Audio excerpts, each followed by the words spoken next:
very much consider us the underdog. We have a lot of work to do to earn the vote of the American people.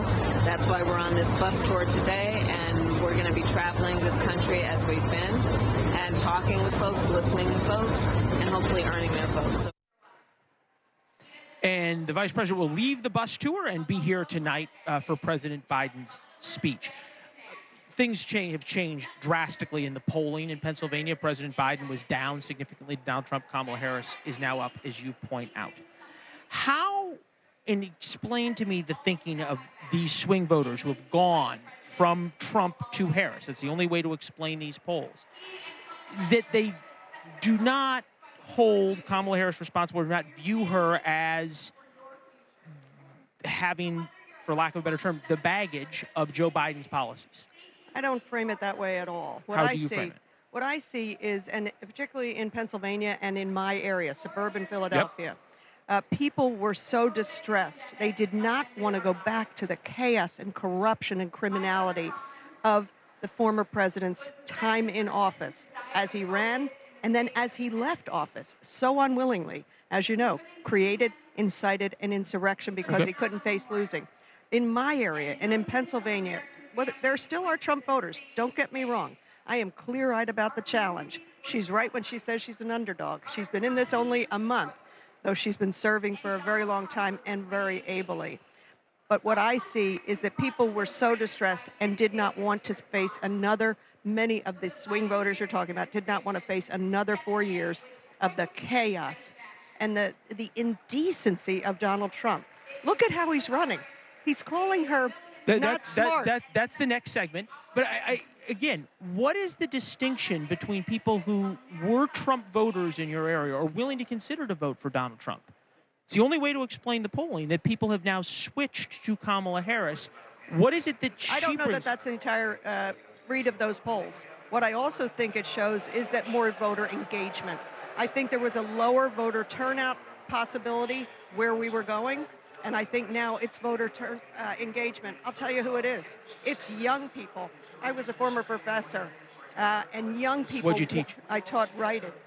So you would have had a lot of work to do with me, okay? But I was a professor of writing at LaSalle University in Philadelphia.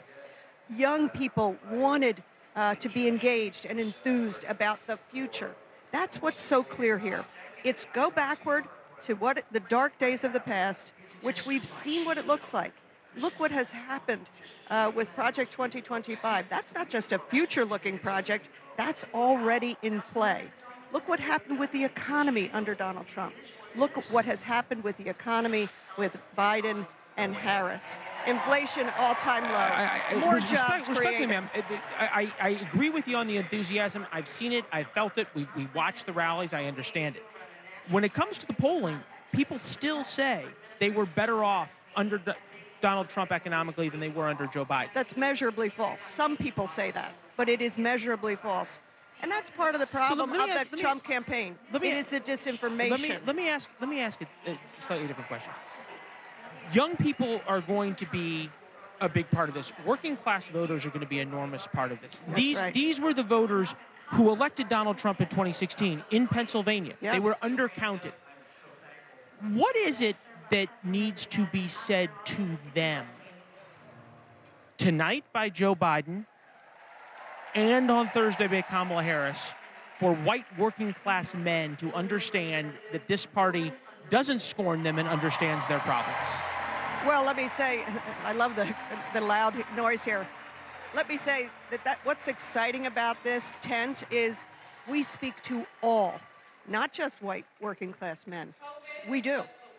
We embrace them. This is an administration that built more than 15 million jobs. We are manufacturing in America again, thanks to a Democratic Congress, a Democratic Senate, and this administration. We passed 6 monstrous bills. What did the past administration want to do? Take away the Affordable Care Act. They want to add huge tariffs. They want to mass deport people. That's all inflationary. Every one of those things is inflationary. So I think white working class men, women, people of color, people of greater wealth they know that those policies would take us into a really inflationary spiral. Thanks for watching. Go to joinnn.com to find NewsNation on your television provider. And don't forget to click the red subscribe button below to get more of NewsNation's fact-driven, unbiased coverage.